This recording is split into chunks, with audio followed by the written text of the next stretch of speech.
નોમાન લખુ નોમાન ચાર યુગનો રાજ પૂજે પૂજતા પારખ પડે ને પીત રોમદે હાસુ પડે આવી લેર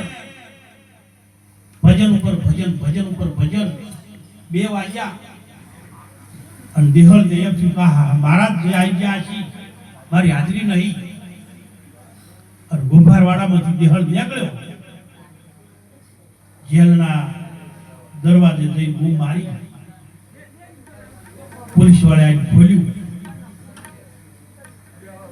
અને પોલીસ વાળો પૂછવા માંડ્યો દેહળ ક્યાં અને જે ભજનમાં દેહળ હવે આવે છે કે હા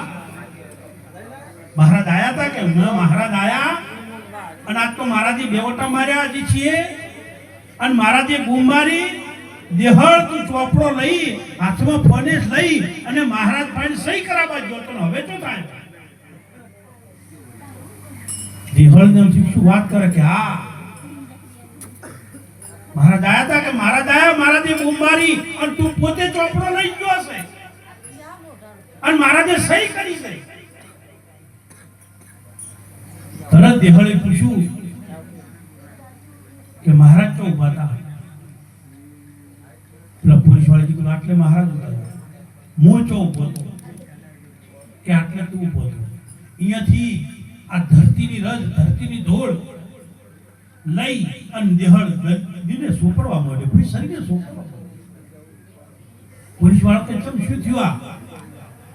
કે હું તો ભજનમાંથી હવે આવું અને જો કદાચ રોમદેવના પાઠમાં જો હોય અને અજીતસિંહ રાજાએ બૂમ મારી હોય અને જો હાજરી પુરાવા કોઈ જુએ ને તો એ તો મારો રણુદા વાળો હોય હે કે હા હું હવે આવું છું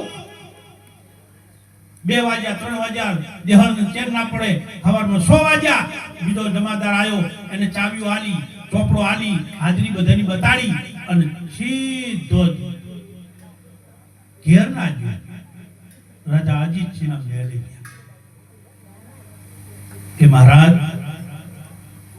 કે આ દેહ ટોપી અને પટ્ટો કાઢીને કે મહારાજ આ તમારી ટોપી ના તમારો પટ્ટો કે કેમ કે બસ હવે મારે નોકરી કે હું 2 વખત આ તને દુઃખ લાગ્યું કે મહારાજ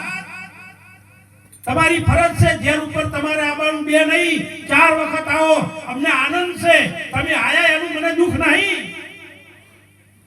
તો દેહળ તું આ કેમ પટ્ટોના ટોપી આપી નોકરી છોડી દેવાનું કે છે શું ખાઈ તાર દેહળે જવાબ આપ્યો તો રાજા અજીતસિંહને કે મહારાજ તમે જેને 4 વખત આવો ને એનો મને કોઈ ઓળખો નથી પણ મને તકલીફ એટલી જ છે કે હું ભજનમાં જાઉં અને રણુદા વાળાને આટલે ધક્કો ખાવા આવવું પડે ને એ મને પોહાતું નહીં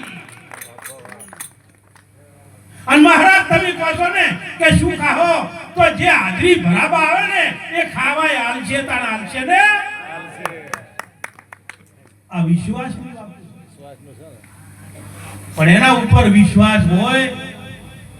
તમે કોઈ પણ ગામમાં જુઓ સિટીમાં મોટી સિટીમાં જુઓ એટલી તો આપણને ખબર પડે જ છે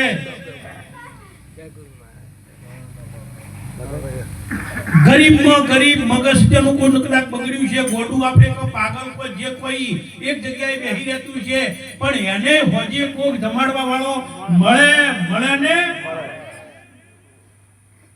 પેટ ભરવામાં એ બંધાયેલો છે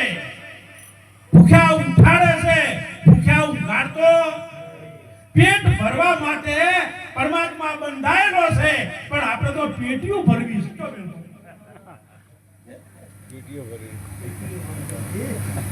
બાળક ગોદમાં હોય બાળકનો જન્મ ન થયો હોય એક વિચાર તો કરો તમે કે બાળક ગોદમાં છે હજુ જન્મ થયો નહીં અને એના જન્મ થયા પહેલા માના થોનેલામાં દૂધ ભરી તૈયાર રાખે એ તમને ભૂસા ઉગાડશે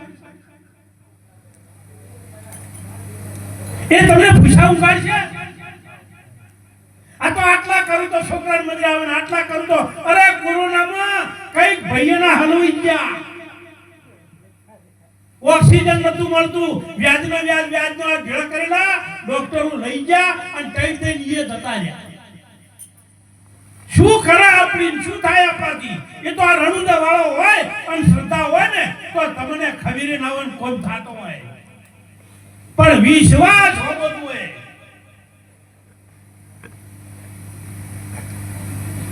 પ્લેનની અંદર 400 પેસેન્જર બેઠેલા,